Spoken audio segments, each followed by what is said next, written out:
For your listening enjoyment, John Lund as Johnny Dollar. This is Mitchell Dollar. Oh, how are you, Mr. Mitchell? Fine. Are you available? Oh, completely. The company insures a Mr. Nathan Swing, former resident of Los Angeles. Where's he living now? He isn't. His body was found floating in the Los Angeles harbor. How did he get there? Somebody shot him first.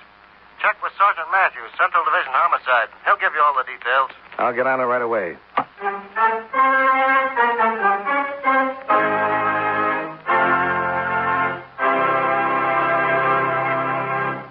I'd like to borrow a few moments from our show to ask you a question. Suppose a little man with 3 arms and 5 eyes should skim past your ear in a flying saucer and ask you, what is the biggest business on earth? To be truthful, you would have to tell him that the biggest business in our world employs about 350,000 people, handles 25 billion items every year, transacts $14 billion worth of business in all of its 43,000 branch offices each year, but never clears a profit. Well, maybe such a business sounds out of this world to you, but it actually exists and functions. That big business is the United States Post Office Department, headed by the Postmaster General. Naturally, the work of the post office isn't only the collecting and delivery of mail. Some of the employees of the post office are bookkeepers. Some are engineers. Some plan building layouts and devise gadgets to give you better mail service. Others keep mailbox keys and locks and the 5 million mail bags in good condition. And here's an interesting sidelight for you. Did you know that mail bags have 13 stripes on them to represent the 13 original states? The Post Office Department has many other types of employees, such as the Post Office Detective Force or postal inspectors. Their job is to see that no money is stolen from the mail and to track down racketeers who try to sell worthless merchandise by mail. Then there are the workers in the Postal Savings Department. That's a government-operated savings bank with branches in the various post offices. It comes under the supervision of not only the Postmaster General, but also the Attorney General and the Secretary of the Treasury. All in all, the Post Office Department of our United States government is a mighty busy organization, working on behalf of each and every one of us.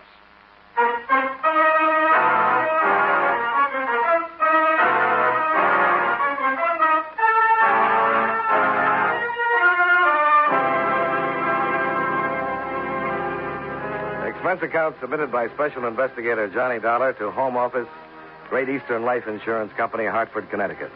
The following is an accounting of expenditures during my investigation of the Nathan Swing matter. Expense account item 1, $198.35. Plane fare and incidentals from Hartford to Los Angeles. Approximately 7 hours and 15 minutes after leaving a cold and rainy New York airport, I stepped off the plane into a 75-degree California spring afternoon. I rented a car, drove to my hotel, registered, and called Sergeant Matthews at the City Hall. At 2 o'clock, I was sitting in the squad room of Central Division Homicide. Well, there's all we got on Swing. We knew him pretty well. Been picked up 4 or 5 times in minor charges. 1 conviction, bookmaking, June of 48. Mm-hmm. Shot once in the chest, once in the right shoulder. You got any leads? Well, nothing definite. You ever heard of Jimmy Durando? Yeah, big operator out here, isn't he? About the biggest. Stooley claims a couple of Durando's boys made contact with Swing. Of course, we can't prove it. As far as we know, Durando hasn't ever had too much to do with Swing. Swing used to book his bets, but they're never very friendly. Swing's small time, not the type that would particularly appeal to Durando. Then why have him killed? I don't know. But something's happened that involves Durando. It happened right after this killing. Daniel Fletcher, special investigator on a vice crusade, has been after Durando for a long time. And Durando is due to appear before the committee tomorrow. You seen the morning paper? Fletcher calls off Durando investigation. Huh. In his statement to the press, Fletcher said he felt there just wasn't enough evidence to warrant investigation. Well, what did he call the investigation for in the first place? Yeah. I know Fletcher pretty well. He'd never have gotten a subpoena for Durando unless he figured he had enough to convict him.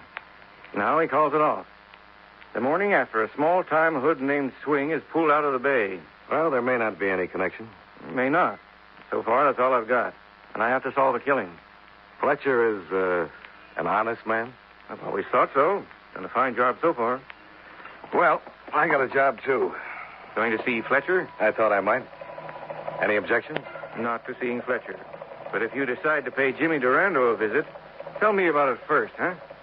That harbor at San Pedro is awful cold in the morning.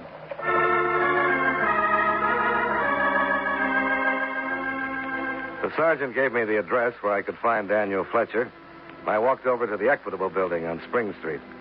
Fletcher's secretary informed me her boss wasn't coming into the office that day, so I checked back with the sergeant, and he gave me Fletcher's home address. I drove out to Beverly Hills and turned north off Sunset on a beautiful winding street fronted on both sides by big, expensive homes. The Fletcher house was the last one on the block, a white colonial set back a few hundred feet from the street. Yes? Is Mr. Fletcher in? Who may I say is calling, sir? Johnny Dollar. Tell him it's about... Mr. Dollar, sir. Yes? What can I do for you? Well, I'd like to talk to you, Mr. Fletcher. I'm from the Great Eastern Life Insurance Company. I'm not insured with your company. Yes, I know. Well, what do you want? I'd rather talk to you alone. That's all, William. Yes, sir. Couldn't we take this business up at my office, Mr. Dollar? I went to your office. It's about a killing, Mr. Fletcher. Killing? A murder. A man named Swing. Nathan Swing. And what's this got to do with me? I don't know. Come in. Now, what about this Nathan Swing? Well, I thought maybe you could tell me. What would I know about him? Well, you know who he is. I'm in the habit of reading the morning papers, but I'm not in the habit of discussing matters like this in my home. I think we'll let the matter drop until tomorrow. You can call my office for an appointment. Okay. I'll see what Jimmy Durando has to say about it. Now, wait just a minute. What do you think you're doing? What's all this about? Well, I just said I was going to talk to Durando. If that makes you sore, I apologize. What's Durando got to do with this killing? I didn't say he had anything to do Now, with it. listen, Dollar. I'm an old hand at beating around the bush. Yeah, obviously. I mean dealing with people who beat around the bush. I don't like it. That makes us even. And I don't like guys who try to throw their weight around. Well, we agree on a lot of things. What's the matter with you? Don't you like your job? Oh, it's a living. Well, I suggest if you want to keep it, you'd better start doing things a little differently. I suggest you tell that to the people who pay me. I had that in mind. Well, suit yourself. I have to solve a killing. And until my company says lay off, I'm going right ahead. I told you, Dollar, I don't like people pushing their way into my home. Who pushed? You know, I think Sergeant Matthews had a pretty good hunch.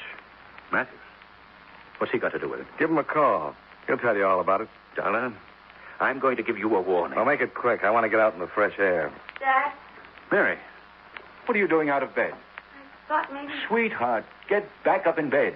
William, you shouldn't have come down, my dear. Who are you talking to? Is it about Jimmy? It's nothing important now. Come on, honey. William! I feel so terrible. Now, dear, it's all right. Yes, it's Fletcher. Take Miss Fletcher back up to her room. I don't Yes. want to sleep anymore. I keep dreaming. Dad, please. Come on now, dear. It's going to be all right. Go ahead. Yes, sir. Hello, miss. My daughter. I think you'd better leave now, Mr. Dollar.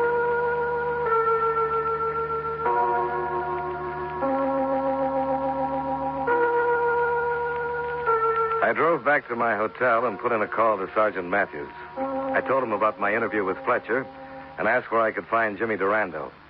He advised against it, but suggested the safest way to see Durando would be at night in Durando's restaurant. He gave me the address and promised to have a couple of his boys in the place just in case. I spent the rest of the day relaxing in my room, and around 8 went down to the dining room and had dinner. At 9:15, I walked into Durando's expensive restaurant. There was an empty stool at the bar. Yes, sir? Where can I find Jimmy Durando? I don't know if he's in yet. Take my word for it, he's in. Up to his neck. I'm just a bartender, mister. If you want Mr. Durando, you better handle it yourself. Now, do you want a drink? Scotch and water. Yes, sir.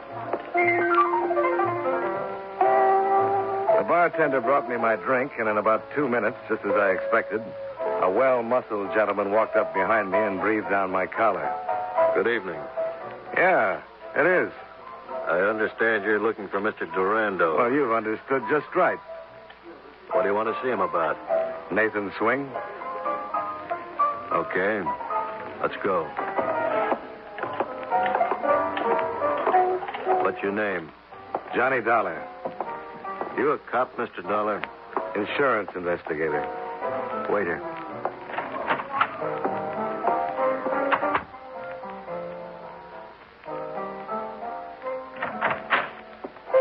Okay.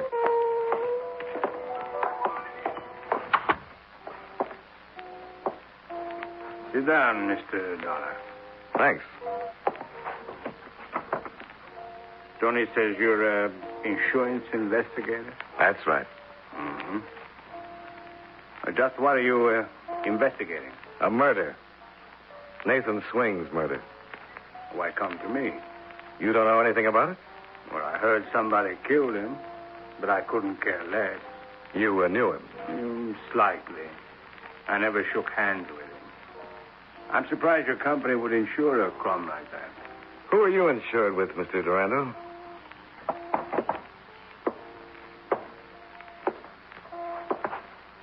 I carry my own insurance. You must pay pretty high rates. What do you mean? Well, one day it looks like you're going to be locked up for keeps. The next day, the whole thing's called off. You got a pretty good policy. I thought you came here to talk about Nathan Swing. I thought I was. I don't know what all this is about, Dollar, but I don't like you. You want some advice? Oh, by all means.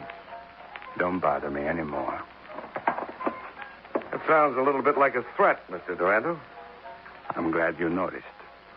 So am I. Well, see you around. Oh, now, Tony, you're not being very nice. How am I going to open the door with your big stomach in the way? You want him to open the door, Mr. Durando? You can open it for him. Thanks, Tony. My pleasure.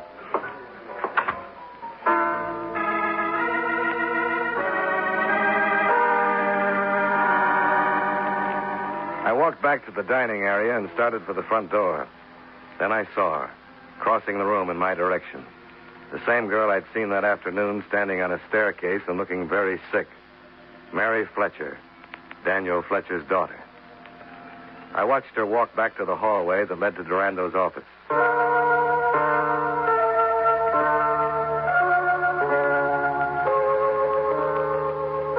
I waited in front of the cafe for 20 minutes, and finally she came out. She looked sicker than she had that afternoon. She climbed into her car and drove west. I followed. She drove to the beach and parked at the end of a deserted fishing pier. I got out of my car and walked through the darkness to the end of the pier. She was standing near the rail, looking down at the water. No, let me go. Come on, stop Let it. me go away. Take it easy. I'm sorry I had to hit you, but a high dive never solves anything. Come on. Let's go sit in your car. Come on.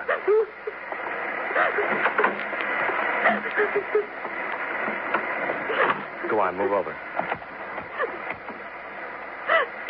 Why did you stop me? Why did you let me jump? Now, just try and relax. Here. Have a cigarette. Oh. Who are you? You saw me this afternoon at your father's. My name is Dollar. You should have let me jump. I couldn't have done anything then. Who couldn't have done anything? Oh, please, I don't know what I'm saying. Please take me back home and just leave me alone. It might help you to talk about it. I don't want to talk about anything. I just wish I were dead. I wouldn't have to talk about anything or think about anything. Come on now. Get hold of yourself. Who are you? What do you want? What are you doing here? I'm an insurance investigator. Insurance? I followed you from Durando's. I'm investigating the death of Nathan Swing. Did you know Nathan Swing? I only saw him once. When was that? The night I killed him.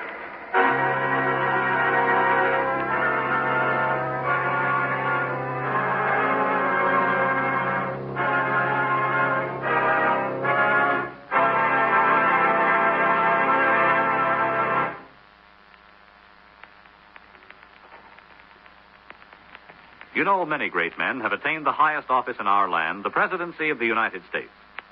Can you guess the name of this man? On August 2nd, 1923, His oath of office was administered by his father, a justice of the peace. Within 3 years after he became president, the national debt was reduced by $2 billion. His presidency was marked by continued national prosperity. The country's income increased, and the people's wages were high. He improved relations between the United States and Mexico with the help of his goodwill ambassador, Dwight Morrow. He was known for his dry humor, common sense, and the faculty for measuring his words before he spoke. If you don't have his name by now, here's one more clue. During his administration, the Soldiers' Bonus Bill was passed. Who was he? Calvin Coolidge, 30th President of the United States. His life is part of your American heritage.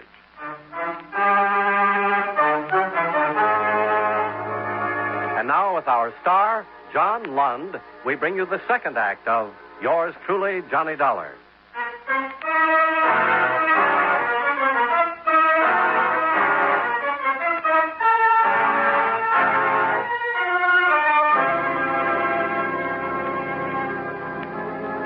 Mary Fletcher sat in the darkness facing me.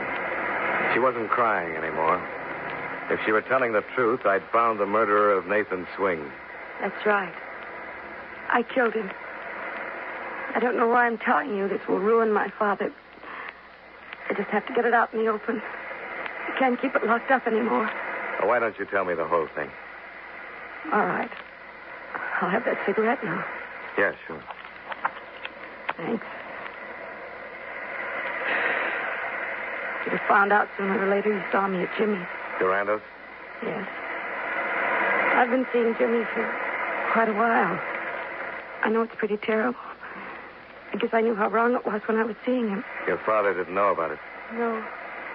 He didn't find out about it until Jimmy told him. Puts Durando in a pretty nice spot. Going around with the daughter of the man who's trying to send him to prison. I'm not going to try to justify it. I was in love with him. And he told your father? He told him I'd killed Nathan Swing. So your father called off the investigation. Protect me. I would have come right out and admitted everything, but I knew what the publicity would do to my father's career. Durando's blackmailing your father? He has the gun I used. How did it happen? Well, I'd never seen this Nathan Swing before. I was with Jimmy one night, and Swing came in and said something about a bet. Something about some money that he had coming. There was an argument, and this man, Swing, pulled out a gun. Jimmy grabbed him, and they began fighting. Jimmy knocked the gun out of his hand, and when Swing hit him and grabbed one of those pokers from the fireplace, I got the gun and shot him. He just kind of stood there for a second, and... What did Durando do? I don't remember too much about it. I got hysterical, and Jimmy put me in my car and told me to go home. Not to say anything, that he'd take care of it. I wanted to go to the police right then, but Jimmy said it would ruin Dad. I don't know what'll happen now. I've told you, and it'll ruin Dad anyway, but I just can't keep something like this quiet. Only trouble, if you make a confession to the authorities now, Durando's in a better position to beat the rap. Your father still won't prosecute for fear of what Durando might bring out at the trial. What can I do? Just keep quiet for a little longer. How will that help? Durando hasn't got a thing if he hasn't got the gun you used. Nobody's ever going to get that gun away from Jimmy. Well, it's worth a try anyway. You mean you're going to... Why should you try to get the gun? What difference does it make to you? Guys like Durando make a lot of difference to me. But he'll still swear that I killed Swing. Without the evidence, it'll be your word against his. You can lie for a little while. You can lie long enough for your father to prosecute Durando. After that, you can go to the police and tell them the truth. I don't think my father would do it under those circumstances. I think he would. I'll have a talk with him. I think he'll go after Durando just like he's always wanted to. The only thing that's stopping him now is that gun. What are you going to do? See Mr. Durando again. Be careful. I always try.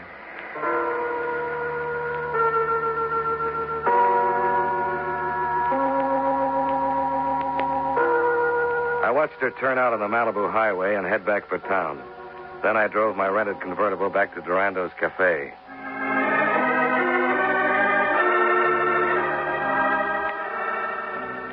It was close to 1 a.m. when I pulled up across the street and sat for a while trying to figure out what to do. An alley ran between the cafe and another building. I remembered Durando's office. He'd been sitting with his back to a window that faced an alley. That game's ready to crack up. She won't. How can you be sure? You saw her tonight. You really think she can hold out long? Look, it's my neck. I got to do the work. I got a stake in this, too, remember. Wait a minute. What's the matter? I'm going to shut the window. Look, as long as you're worried, why don't you go? I couldn't hear them anymore, so I stayed close to the building and looked in. Durando had crossed to a wall safe and was taking something out. It was a snub-nosed .38. He crossed back to his desk, put the gun in a box, and handed it to Tony. Tony nodded and left the office.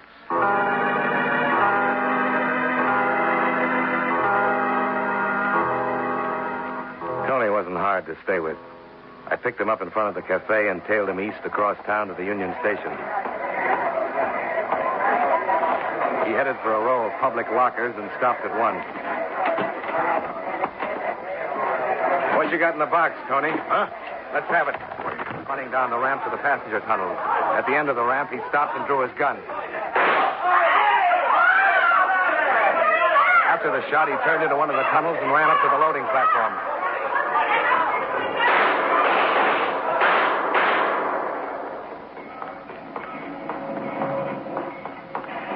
Tony!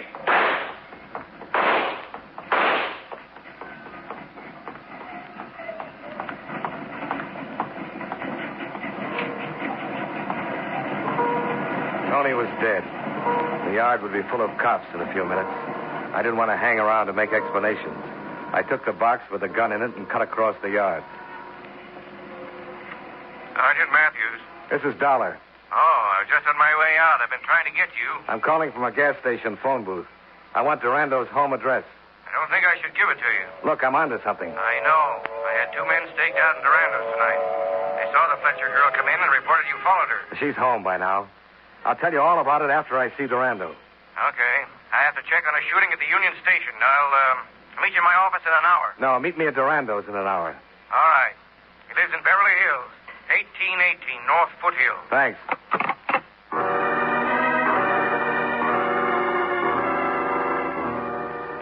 I couldn't tell Matthews about the shooting until I'd seen Durando alone. And when he found Tony in the train yard, he'd be over to Durando's soon enough anyway.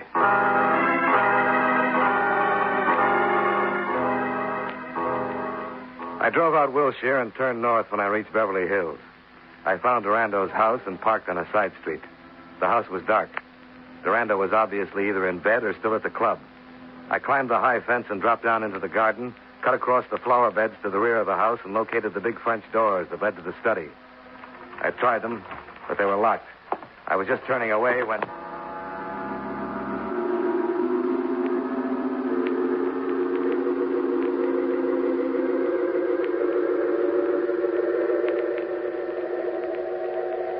Oh. You're pretty clumsy, Dollar. Yeah. But you're not Durando. Who hit you? You kidding? No, not a bit. One of my guards found you lying on the terrace and brought you in here. You're lucky you're unconscious or he would have shot you. Well, it looks like you're going to take care of that anyway. You're trespassing. It'll be very legal. Oh, that's a new wrinkle for you. Who hit you? Well, if you don't know, I certainly don't. Where's Tony? How do I know? I found the box lying next to you. Where's the gun? Well, if it's not in the box, I couldn't tell you. You killed Tony? Unless he's got 9 lives. How'd you find out about the gun? You got an alley in back of your cafe. You couldn't have heard much. You must have talked to Mary. Suit yourself. Okay, get up. Now tell me all about it, or I'll blow you apart right here. Maybe I'm lying. Maybe I do know where that gun is. I doubt it. I don't think you'll take a chance. I've been taking chances all my life, Dollar. And you know, I'd like to kill you. The police will be here any minute. Yeah, sure. I called Sergeant Matthews right after Tony died at the station. How do you think I got your address? I want to know where that gun is. And you better ask the guy who hit me over the head. All right. You're going to get it right in the face. No, he isn't. She'd been standing back in the shadows near the door that led to the hallway. When she stepped out, she was pointing the snub-nosed .38 right at Durando's middle. He turned, and they both fired together.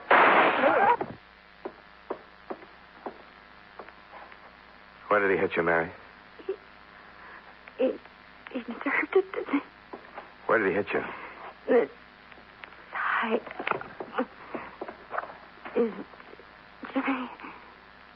Yeah, I think so. He did deserve it, didn't he? Yeah, he sure did. I'm sorry I hit you in the dark. I didn't know. It's all right.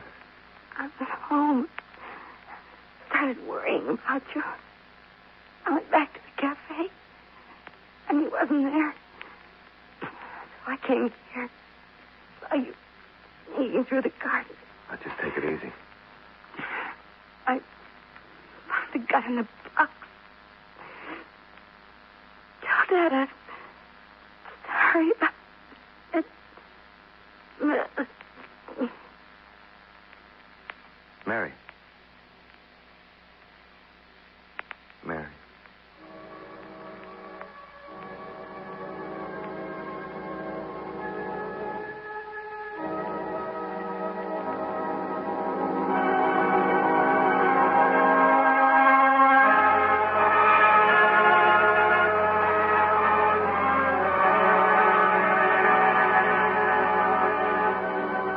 Durando was dead, and Fletcher wouldn't have to prosecute. After he buried his daughter, Fletcher closed his office and took a long vacation. Maybe it helped some, but I doubt it. Expense account item 2, $45.75, hotel bill and incidentals. Item 3, $35, car rental. Item 4, $156.85, plane fare and incidentals back to Hartford.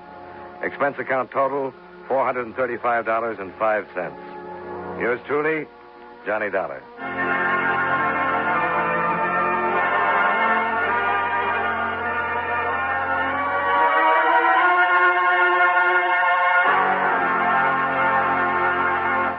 Yours truly, Johnny Dollar, stars John Lund in the title role and was written by Blake Edwards with music by Eddie Dunstedter.